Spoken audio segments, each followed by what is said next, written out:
Welcome back to my channel, Ramir Boulder. Don't forget to like and subscribe for the latest update and exciting content. Okay,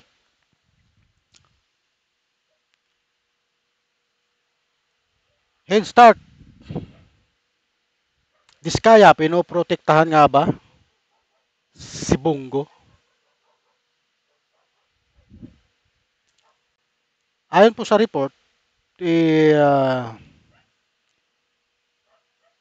pinoprotektahan daw ng mga Diskaya si Bungo. Dahil yung investigation ay hindi po sinama yung panahon ng 2016 kung kailan sila nag-start na lumaki yung kanilang asset. Ano? Ang mga Diskaya po, lumaki yung kanilang asset nung 2016, panahon po ni Pangulong Rodrigo Duterte yun, hanggang current administration. Ano? Sa pagtatanong nga nung mga nakalipas na Senate Blue Hearing Committee, tinanong siya ni Bato, kasi nakikinig, sinusubaybayan ko po yung Senate Blue Ribbon Committee hearing. Nung si Rodante Marcoleta pa yung chairman ng Senate Blue Ribbon, tinanong siya ni Bato kung kailan sila kung kailan dumami yung kanilang proyekto.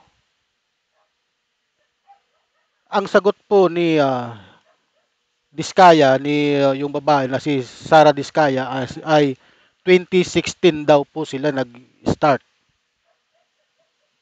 Dumami yung kanilang project. Tama naman po. Kasi ayon po sa AMLA, busy ang kanilang bank account simula 2016 hanggang 2022. Busy po ang kanilang bank accounts. Labas-pasok po. Pasok dito, pasok doon. Panoorin po natin ang panayam kay Vince Dizon. Tungkol po rito sa mag-asawang Diskaya, May kaugnayan pa po ito sa pagdinig ng ICI, ng Independent Commission for Infrastructure, na siyang tumututok po dito sa investigation ng anomalya, sa flood control anomaly, ng Ghost Project at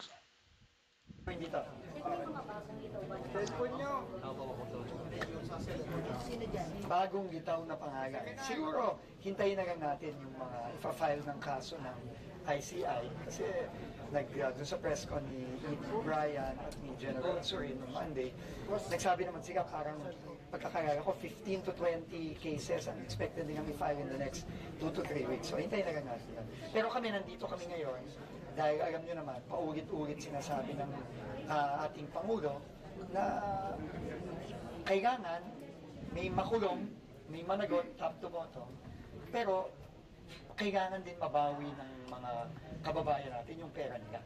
No, yun ang paka-importante. Sige, Gerald. Sir, we're talking of how much in terms of...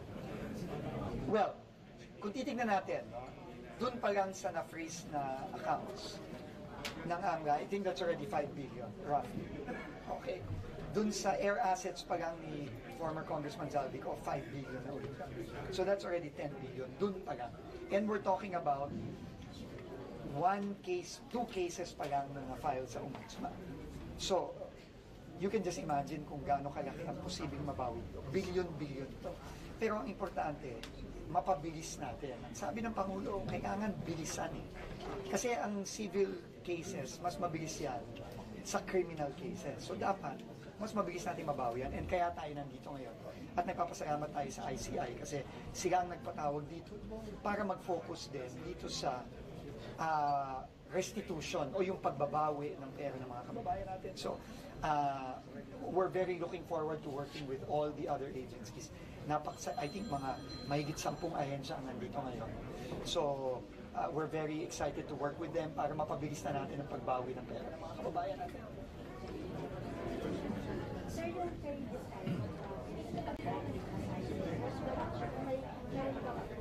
Alam mo, kailangan mag-cooperate sila. Kung hindi sila mag-cooperate, pasensyahan tayo. Di ba? Ganun na naman kasimple yan. Binigyan na nga sila ng pagkakataon ng ICI na mag-cooperate. Pero ngayon, hindi sila mag-cooperate. Well, lahat ng mga kaso against them, talagang, ano yan, wala nang possibility na mag-state witness o ano. Kasi sila na mismo nagsabi na ayaw nila mag-cooperate. So, and tandaan nyo ang daming kontrata ng mga diskaya. Libo ang kontrata nila from 2016. Ang kontrata nila, libo-libo yan. So, ano yan? Multiple counts of graft malversation, multiple cases yan. So, para sa akin, kampante ako sa ating bagong ombudsman na yung first case na final ng DPWH, yun ang unang-unang kaso na magpapakulong sa mga diskaya at sa lahat ng mga salaring, lalo na dun sa First District. Bulacan. The Ombudsman said that the Diskaya, to put it bluntly, is protecting probably si SPG. Senator Bongo. Well, paulit-ulit sinasabi ng Pangulo na kahit sino yan, at kahit previous administration niya, wala siyang sisinuhin, wala siyang sasantuin. Lahat kailangan managot dito. At in fact, nag-usap na kami ni Ombudsman Remulla kagabi about this. And ngayon, we are already working to look at the documents from the previous administration. No? Yun din naman ang mandate natin. No? From 2016 to 2025. No? Yun din ang mandate ng ICI. So, wala tayong sisinuhin dito. Can you say specifically you're looking at the documents that involve SPG, yung sa Tanay and We are looking at connections between the Discayas and CLTG Corporation. Yun ang usapan namin. May connection talaga sila, ang mga diskaya sa CLTG. Ang CLTG po kasi ay pagmamay-ari ng mga Go.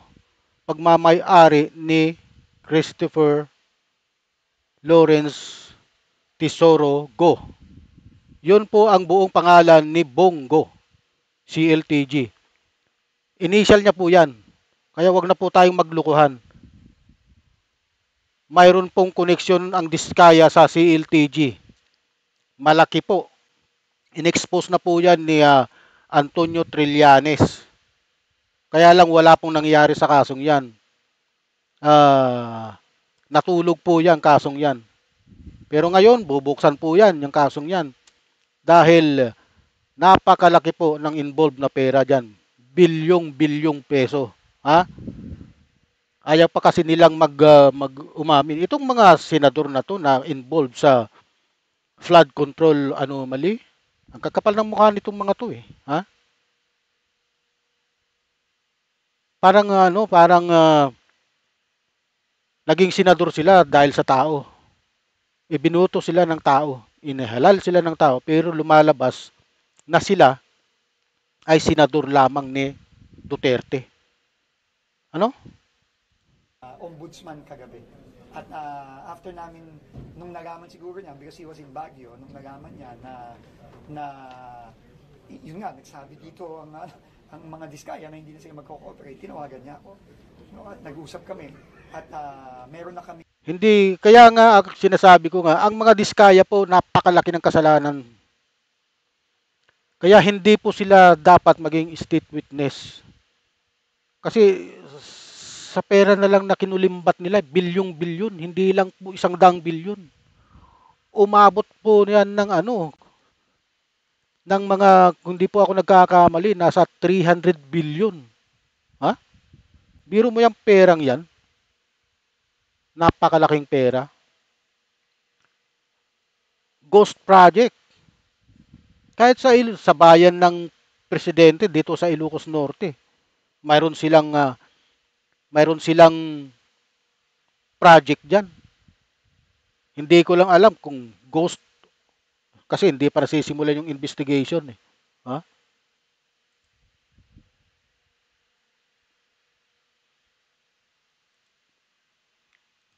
kaming Oo. plano at meron na kaming mga gagawin sa mga susunod na araw to look at those, specifically at those contracts of the Discayas during the previous administration. Okay? Last one. Sir, I know it's the decision of the commission, but if kayo yung tatanungin, would you support like seeking the ICI hearings? Kasi given the bycats, It's not for me to decide. No, it's not for me to decide.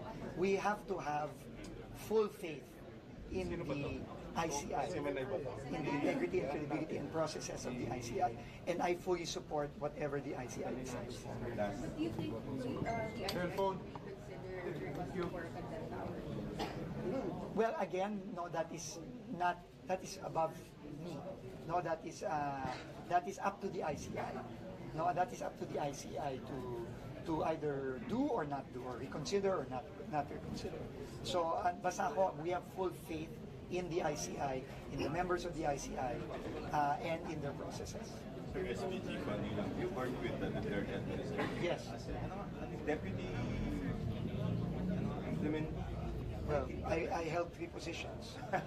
During COVID, the Deputy Chief Implementer, I was Yeah. Presidential Advisor for Flagship Projects and BCD President. You work with SPG. So, Yes. Paano yun? Baka pumalo sa... Immaterial. That's all immaterial. Whether I worked with someone or not, any allegation of corruption needs to be taken to the end. And that is our job here. Kahit sino, sabi ng Pangulo, sabi nga niya, kahit kamag-anak niya, kahit kaalyado niya, sarili ng Presidente nagsabi niya. So immaterial yan. Kung nakatrabaho ko o nakasama ko, immaterial. Kung saan ang ebidensya, at yun ang ginagawa namin ngayon together with the Ombudsman, we're already looking at the evidence, starting to look at the evidence from the previous administration, and wherever the evidence will take us, it doesn't matter. Clarification, what prompted you to look at specifically the documents for Yun ang pinag-usapan, yun ang sinabi sa akin ni Ombudsman Boying kahapon na nag-usap kami. Hindi ko alam kung nagulat siya, pero he was not happy. No? Alam mo naman si Ombudsman, fiery yun.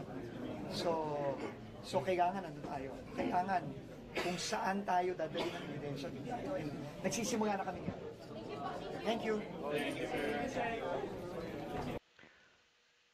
Dito po sa Pilipinas, ang Witness Protection Program ay govern ng Republic Act number 6981,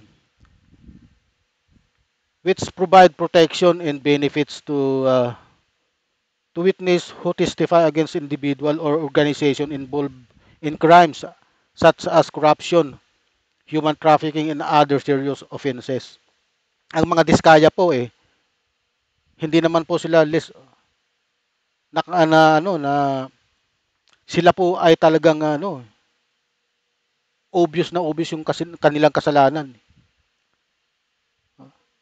During the past administration hanggang dito sa current administration ni Bongbong Marcos, natuklasan po ng ating Pangulo ang malawakang anomalya sa flood control. Ghost project, biro mo, proyekto na bayaran na pero hindi nag-exist. Ang dami po ng ganung pangyayari. Ang mga diskaya, grabe ang sila po ang nasa top 1 ng napakaraming kontrata sa gobyerno. Yung kanilang mga proyekto, puro substandard. Kung hindi substandard, ghost, multo, hindi nag-i-exist. Pero nabayaran sila. Tapos gusto nilang maging state witness. Hindi sila pwede. Dahil nga sa sobrang laki ng kanilang kasalanan sa bayan. Okay. Ano po ang inyong opinion? Huwag niyo pong kalimutang mag-like and subscribe sa aking channel. Marami pong salamat at mabuhay po kayo.